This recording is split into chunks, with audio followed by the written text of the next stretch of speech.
Spokane listens when business talks. Welcome to Business Talks, the region's only local business talk show with your host, Ryan McNeice. Business Talks is brought to you by our friends at STCU and Well Dressed Walrus. Now, let's get down to business with Business Talks.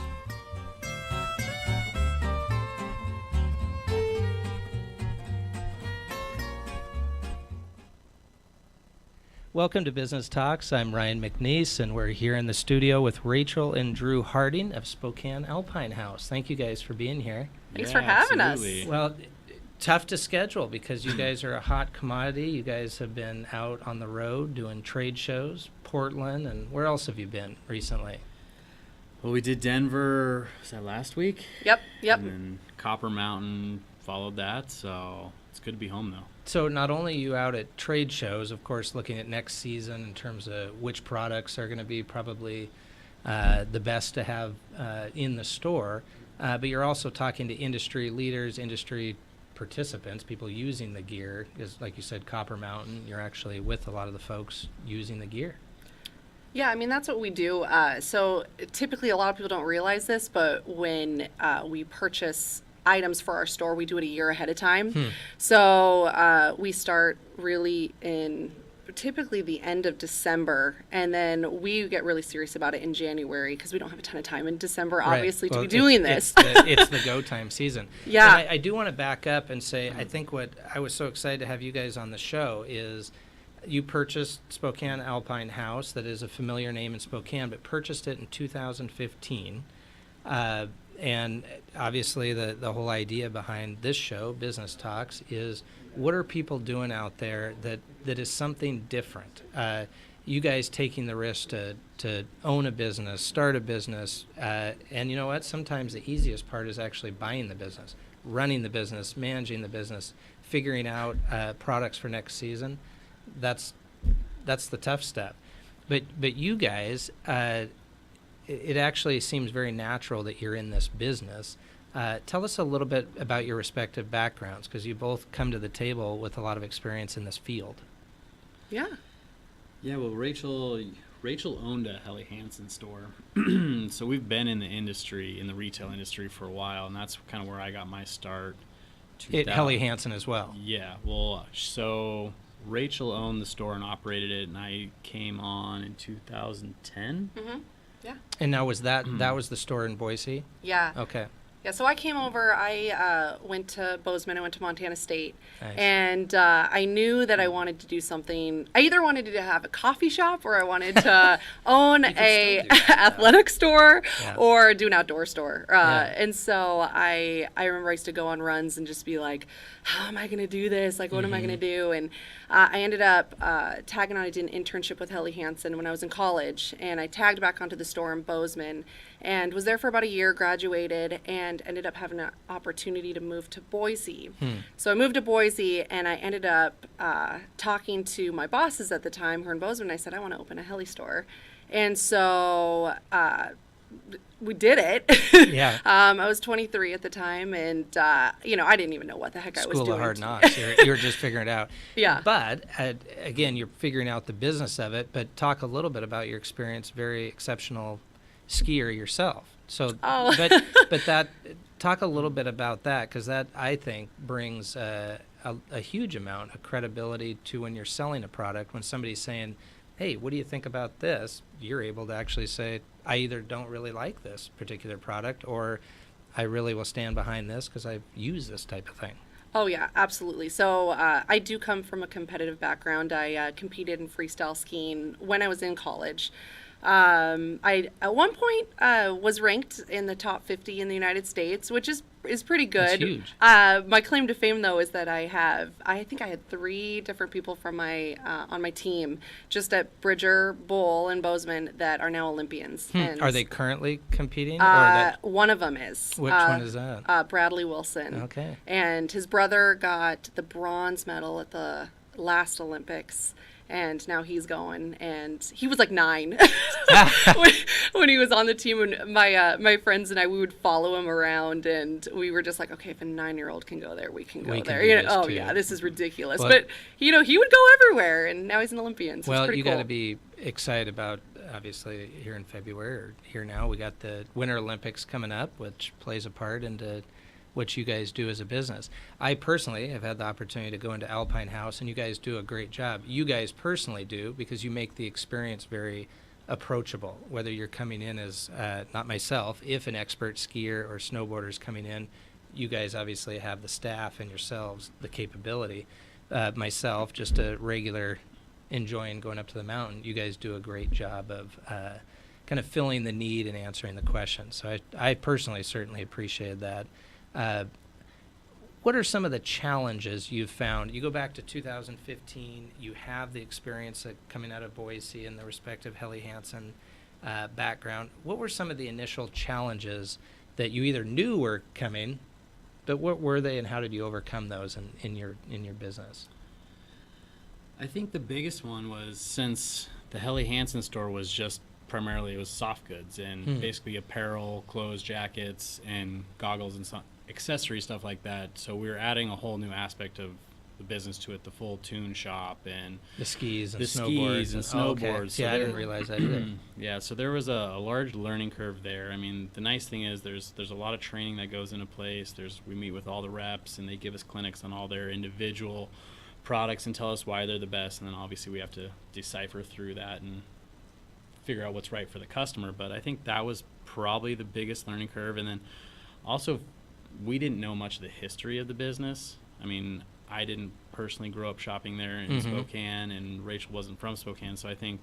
But you were from Spokane. Yes, and correct. had a lot of basketball background. Yeah, I grew up skiing, and but once I kind of hit middle school, I started playing a lot of competitive basketball and traveling and tournaments, and so coaches usually frowned upon winter activities and getting hurt in the middle of the season. They always think, if I'm going to put this much time and effort into you, resources-wise, don't go get hurt. Yeah, absolutely. But so you hadn't grown up necessarily familiar with Alpine Haus, but once you came on board, you're an owner, you're responsible for everything. Yep. Here we are, it's 8 in the morning, you open the doors or what have you. Yep. Yeah, what are some of those real challenges? Well, it was interesting. So we found out about the business on October 22nd. We got a call from one of the investors. There were actually several investors in the business, and the business had taken some hardships previous to us, and so we didn't know anything about it. He basically called and just said, "Hey, I'd love to pick your brain." And by the end of the conversation, I said, "Are you trying to pick my brain or sell me?" Yeah, sell a business? And he said, we want to sell." And so he said, go take a look at the store, go see what's going on. And we went there, and we still have an employee now, Fred Noland. Everyone knows Fred Noland. He has been in the industry for, I think, since like 1984 or something like that. I mean, a long time. The best ski tech in the industry. And he was running that place, and he was running it by himself. So although there at were that investors, point. he was probably the boots on the ground. Correct. They were silent investors, Okay. yeah. So, yeah, he was keeping the doors open, and so we met him and basically looked at the business as a whole. But our biggest fear was it was October 22nd, and having been in the outdoor industry, you're in your season at that point. And so we knew it was go time or it's not going to happen. A true hit the ground running. Yeah, so I probably think the craziest thing that we've ever done is we bought it within 2 weeks. Did you really? Yeah, and I think the biggest thing that our investors did that was just awesome is he handed us the keys one night, and he said, "Take the keys and just go. Just go look around. Go, yeah, we're not going to be around you. Just go check out the store." And we went there, and we walked around for probably a few hours, and we just looked at everything. We looked at the bones of the store, and we kind of looked at each other, and we said, because there are a couple levels, right? I mean, there's 2 floors. Yeah. all the apparel, everything that we sell is upstairs, and then we do our rentals and our leases down in the basement, and then our full ski tune shop and snowboard shop is downstairs. Yeah, and all our extras of things. Right. So yeah, we sat down, and we kind of looked at each other, and we said, "Let's do it. Let's go for it." I think that's the whole point of, I think, why I was interested in talking to you guys is that's the exciting part about business, because I mean there's all the cliches out there of like, oh, we should look at a business plan and what's your pro forma statements for the future, and all of that is important, and you can read every MBA book you want, all that, but at the very beginning it's you do need to pull the trigger, jump over that line and say, we've walked around, we're going to do this. 2 weeks in, we're going to do this. I mean, that's the scary part, and you're making it work. Yeah. Yeah, I think the only reason that we jumped in was because we did have some experience, and we knew that it was now or never. If you waited another 2 or 3 weeks, we would have missed the entire winter, and it would have been... That's a good point. Whether the investors would have moved on would have been one piece, but you're absolutely right in terms of potential buyer for you guys to make it work, to try to come in on the back end of a season like you would be now, trade shows, etc. And I think you described really well, Rachel, the concept that you're actually buying a year in advance. That's interesting. That's an interesting concept. Yeah. And that was actually one of the challenges too. Yeah. So when we took it over, it's November and you have no buys, because there were no buys at that point done for the store. So year one, and especially the first few months, was, I mean, we just jumped on all of our vendors and people that we were trying to bring in and establish those relationships. Yeah, and we have to say super kudos to our reps, because there were some that just came in and helped us and guided us. They would come work in the store. Really? Well, yeah, they would come in. I mean, it basically was Drew, me, and Fred. Fred, and 1984 Fred. Yeah, I can't even imagine that now. I mean, we need way more staff than that. And so at the time, we're rebuilding relationships from the previous ownership. People coming in and they wanted to know who we are and what our story was. And that makes sense. The vendors and reps, if you will, are saying, I want to know who I can establish this new relationship with. Well, them and customers. I mean, everyone. What was crazy to us, we didn't realize the following of the Spokane Alpine Haus initially. The business has been around 41 years. It was started by Vince Zimmer. He did an amazing job building that store. And he had it for 35 years. And he, so there was just this huge following. And so people started coming in, and Drew and I would joke. We were like, well, we've been interviewed 35 times today, because people would come in and go, who are you? What's your story? Yeah, like, what are you going to do? Here we go. I got to throw out the elevator speech. Yep. Yeah. And our biggest thing was we were like, we promise to give you the best that we can of ourselves. And it was actually, it was super hard. I'm not going to lie. I probably cried a lot in the. But I appreciate you sharing that, because I think that's real. I think that is real business ownership. I think some people think, oh, so-and-so owns a business or this, that. Oh, it just all must be great. That's just not true. There are great opportunities, good times, but the reality is there's a lot of hard knocks. Oh, yeah.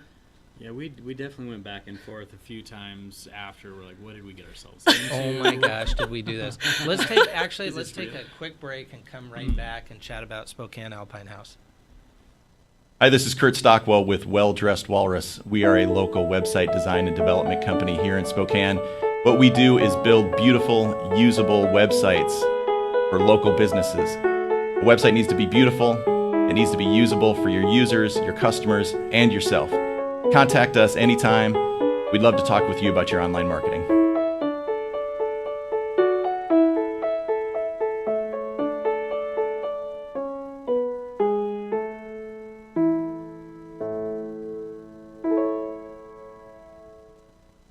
The economy is getting stronger. Banks are lending again, and interest rates are at historic lows. Now is a great time to buy your dream home. The caring and knowledgeable professionals at Homes for You have been helping people just like you for over 20 years. They take the time to listen to what you want and will help you find just the right home in Washington or Idaho. Real estate is what we do at Homes for You, 928-5782, or visit online at homes4uspokane.com.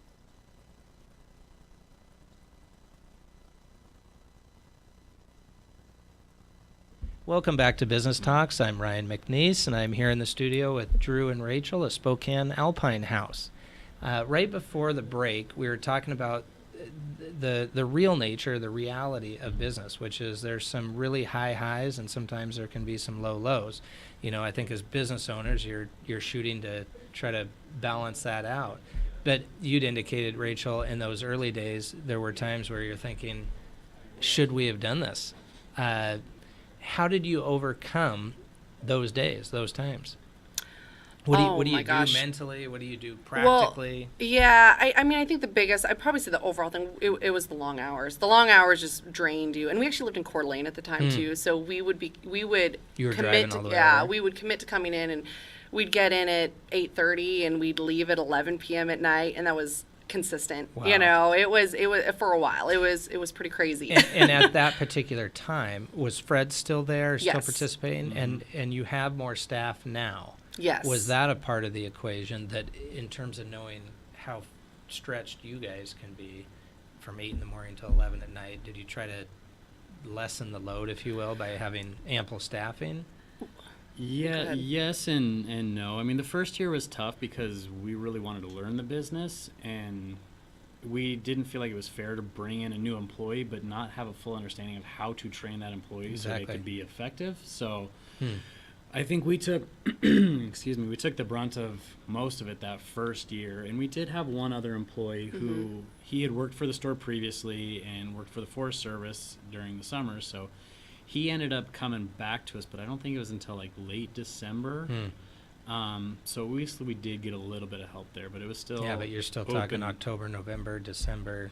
Yeah, it was still open to close every day, and then shipments would come in during the day, so you'd put them out that evening after you closed. And aren't those the days, though, where you're busy enough as it is, and you look out and you probably saw those shipments come in, you're like, ugh, more inventory. This is good. This is part of our business. Yeah. This is what we need, but more work.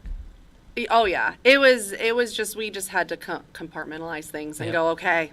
What's important today? Yeah, working with customers, and then when there was time, as we could. I mean, it that first year, it would sometimes take us a week to get product out. I remember our Oakley rep came. He was sicker than a dog, and he came in and he saw all the shipment of his just sitting there, In a box. and we're like, we can't get it out. You're You know, like, there's "You just know not what? Feel time. free if you want to go grab that Oh, box he and did. put it-" he not only he sat in the corner and he untagged box, did all of that, and then he sold a few items while he was at it, which That's we actually were just funny. so thankful. And again, that's what a lot of reps did. But Yeah. you asked earlier kind of what got us through the hurdle, and I think what was the most exciting thing was the customers. So they would come in and they would they'd be curious who we were.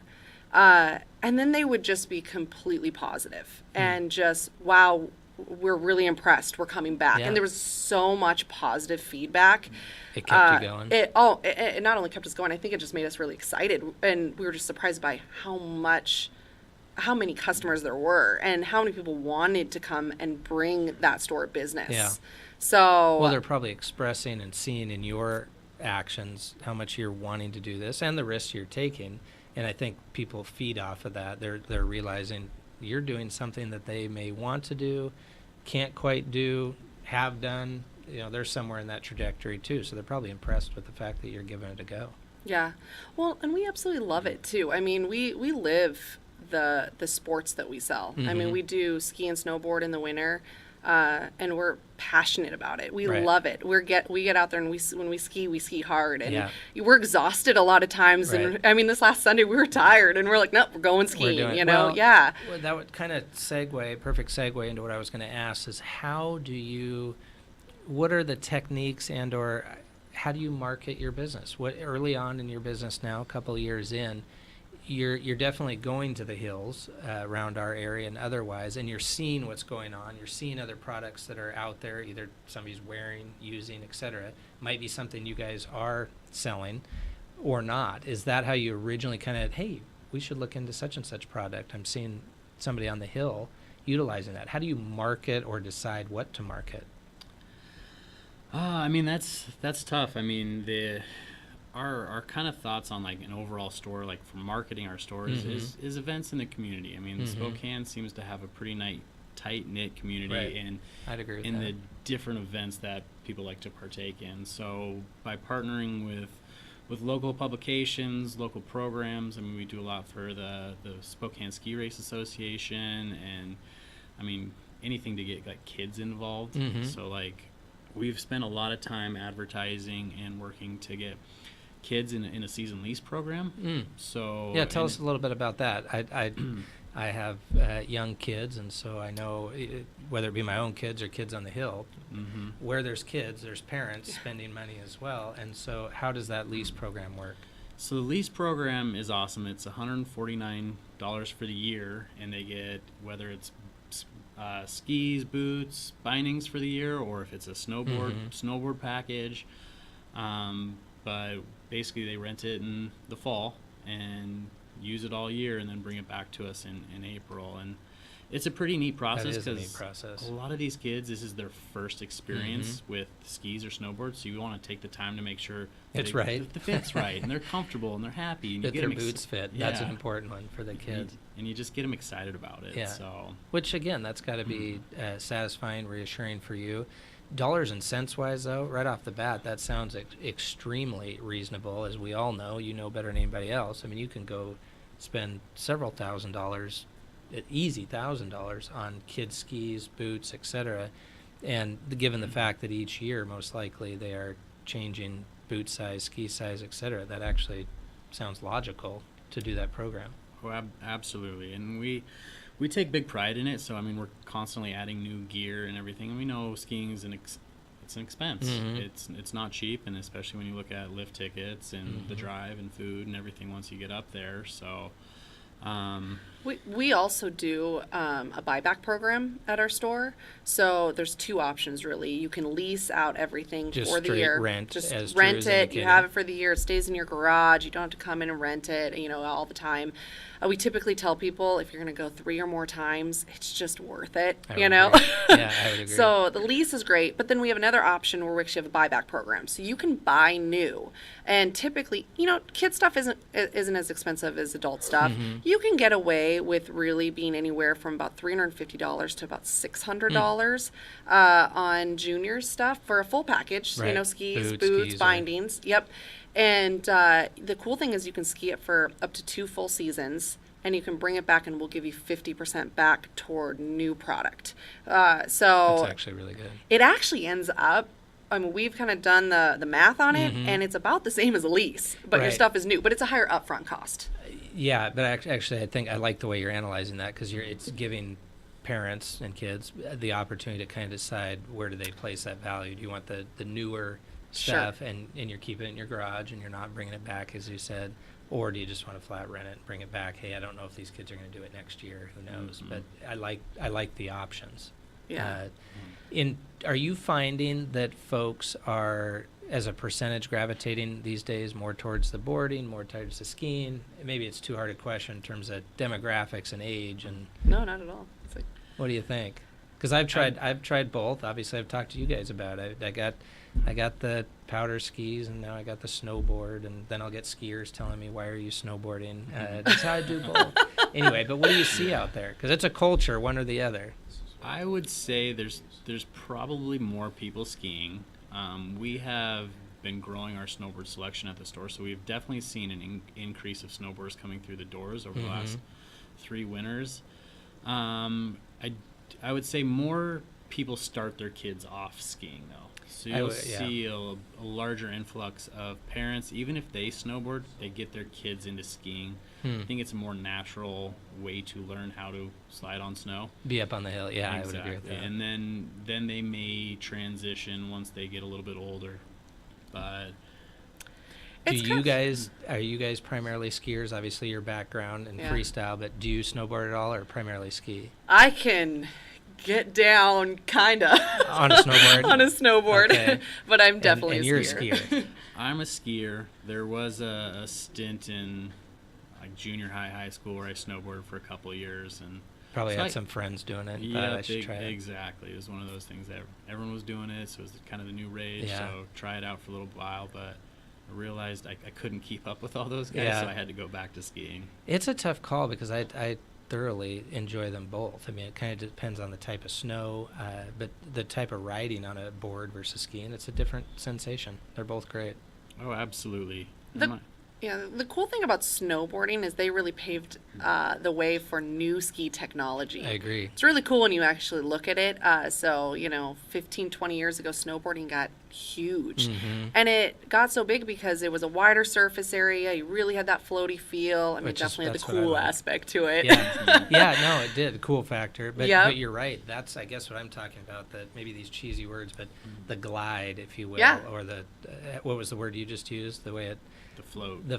Yeah, the float. There's really something to that on the powder, which is why it seems like the fatty rocker type skis now maybe came from the snowboarding world. We have customers all the time that come in. They're like, I've been out of the ski industry for about 10 years. I want to get back into it. And they're like, wow, they've gotten shorter and fatter. And we're like, they have. Oh, gosh. Do you remember the good old days? Your skis were a mile high and thin. And you're right. When people realize, oh, my gosh, these are totally different, they feel like they're way out in front of the skis and whatnot. But, well, very exciting what you guys have accomplished and what you're endeavoring to accomplish. So I appreciate you guys making time out of your busy schedule to come do this. I would definitely let anybody know my personal experience at Spokane Alpine Haus. You guys are doing a great job, not only yourselves, but with your staff. And if you get an opportunity, go check them out. What's the best way for folks, other than just coming in the store, to find out information about you guys? Either on our website, which is the SpokaneAlpineHaus.com, or our Facebook page, or if you're interested in knowing kind of events or sales or anything that's going on, you can always call us or come into the store and get set up on our emailer list that we send out. So we'll kind of let you know the happenings of what's up and coming, what's going on, if there's going to be demos or if there's any fun events coming up that people can engage and participate with you. Absolutely. Thank you both. Thanks so much. Hey, thank you, Appreciate Ryan. it. Thanks so much for having us. Go awesome. check them out. Business Talks is produced in Spokane, Washington by SpokaneTalksOnline.com, which is solely responsible for its content. Ask a question, recommend a guest, and hear this program again online anytime at SpokaneTalksOnline.com. Business Talks is brought to you by our friends at STCU and Well Dressed Walrus. Business Talks wishes you good business and a good day.